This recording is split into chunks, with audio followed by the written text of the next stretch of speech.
Hi, you're watching Floyd Steinberg's YouTube channel. Today, the Synido K32 Play, a new 32 keys MIDI controller. And I don't know if you've seen it, but there is a loudspeaker built into this. What could that be for? Disclaimer, I got a free sample from Synido for this video, so if you don't like that, you can leave this video now. Anyone else, be sure to know that I can say whatever I want to say here and there's no influence on the content of this video on behalf of Synido. So if you're interested, please join me for the next minutes in this video. Here we go.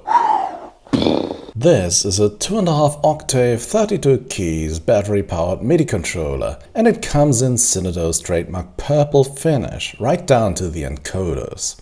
The centerpiece of the whole interface is the main knob. It's an endless step encoder with a push button. Press it, then hit a pad, a key, or touch the control and the tiny display opens the corresponding setup menu. If you prefer working on a bigger screen, there's also a companion app, where you can download, edit and store your setups.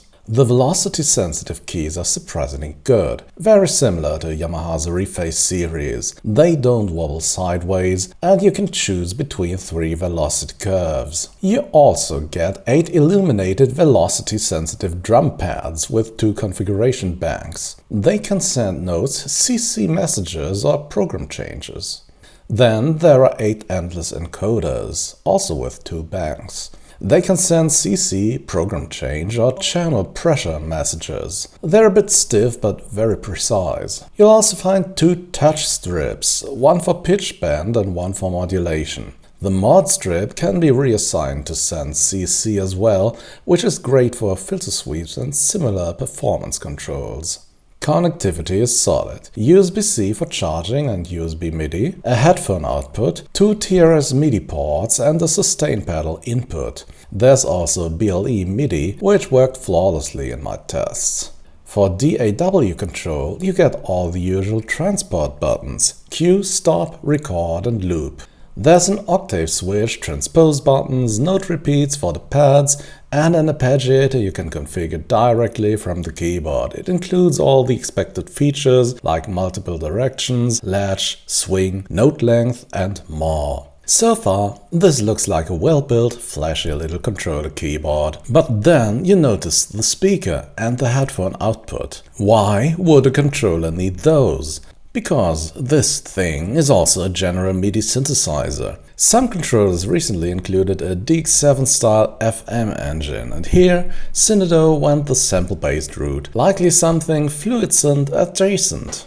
The built-in speaker is tiny and mono, but loud enough to hear what you're doing. For the best sound, definitely use headphones. The internal synth gives you the full set of 128 general MIDI patches, plus 10 drum kits and full CC support, meaning you can shape sounds with envelopes, filters and effects. Of course, the real question is, how good are the sounds? Let's find out.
as this not only comes with all those general MIDI standard sounds, but also with all the CC assignments that belong to the general MIDI standard, you can use this as an subtractive synth within certain confines. So for example, here's a Synth Brass sound.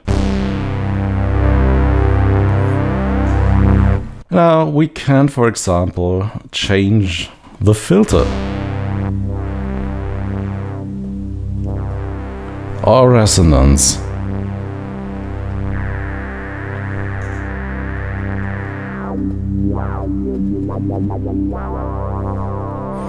Reverb, chorus, attack, release,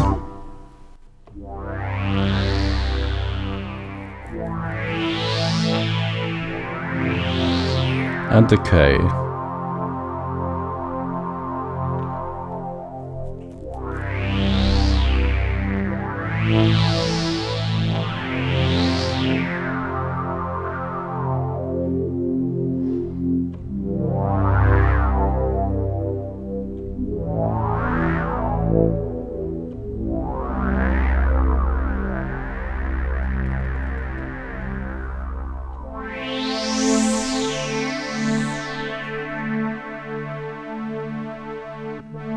By the way, please subscribe to this channel for more news on music technology and electronic music in general. Thank you very much.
Here are my thoughts on the TempoKey K32. So, build quality is great, features are great, everything can be set up on the device itself, you don't need that computer program to configure everything to your liking. Connectivity is great, we have Bluetooth MIDI, we have TRS MIDI, we have USB MIDI and a sustain pedal connector, and we have the battery, which makes this an ideal companion you can toss into your backpack and take to the next band meeting to jam with your friends. Which brings me to my point of criticism, because all those major bread and butter sound like piano, organs, strings, they are okay, but you're not going to wow anyone with those sounds. That being said, there are a lot of usable sounds found on here, mainly in the synth sounds section, so you can easily create sweeping pads with the filters. The chorus is okay, reverb, serviceable. All in all, it really depends on the price, which wasn't announced while I recorded this part of the video, so I will post that in this video's description. In one sentence, this is a great MIDI keyboard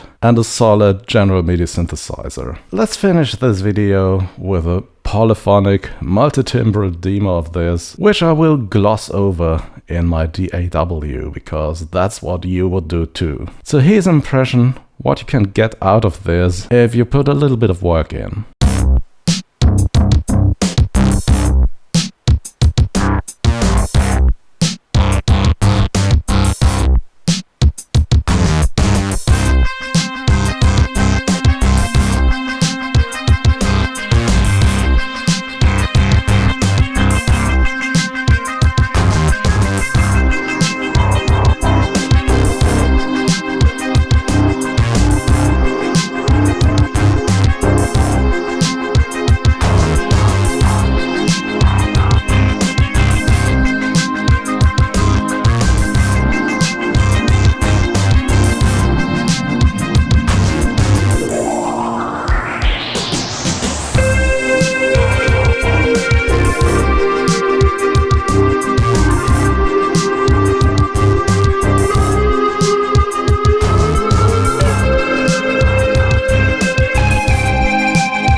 Yep, and that's it for today. The TempoKey K32 Play, a MIDI controller that's also a general MIDI synthesizer. As usual, thanks for watching, and see you again next week. Bye bye!